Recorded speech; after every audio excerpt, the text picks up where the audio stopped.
মাস যাবত আমি এই প্রাইভেটে আসা যাওয়া করছি। এই প্রাইভেটটা আমার পরিবারের মতো হয়ে গেছে, আমার আত্মার সাথে জড়িয়ে গেছে, আমার পরিবারের সাথে বেড়ে উঠা।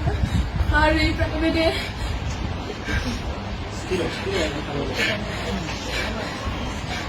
প্রাইভেটটাকে আমার পরিবারের চাইতে কোনো অংশে কম মনে হয়নি। এই প্রাইভেটের প্রত্যেকটা মানুষ আমার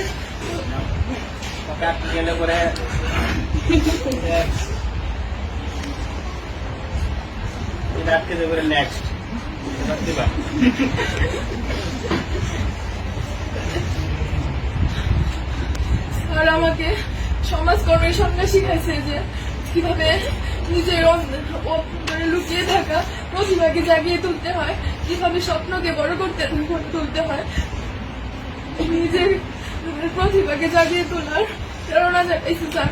স্যার আমার জীবনের কিংবদন্তি, স্যার আমার জীবনের সেই সমাজকর্মী। স্যারের মাধ্যমে আমি আমার মুক্ত চিন্তাধারা ফুটিয়ে তুলতে পেরেছি। তাছাড়া স্যার আমি অনেক সময় অনেক বেয়াদবি করছি, যেগুলা হয়তো আমি বুঝতে পারি নাই, কিন্তু আপনার মেধা ওইগুলা ঠিকই ধরা পড়ছে। আমার বন্ধু বান্ধবদের সাথে অনেকের সাথে অনেক খারাপ ব্যবহার করে ফেলছে অনেক সময়।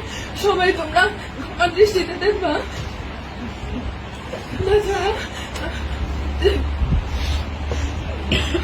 মাফিয়া তুলি যদি তোরা আমার জীবনে অনেক ফ্রেন্ড ছিল, কিন্তু তোদের মতো কেউ হবে না রে।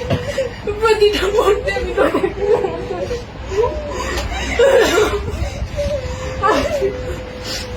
দীর্ঘ 12 বছর পড়াশোনা জীবনে অনেক স্যারের সাথে পরিচয় হয়েছে, অনেক বন্ধু বান্ধবের সাথে পরিচয় হয়েছে, কিন্তু স্বামীর স্যারের মতো কেউ হয়ে উঠতে পারিনি আজ পর্যন্ত।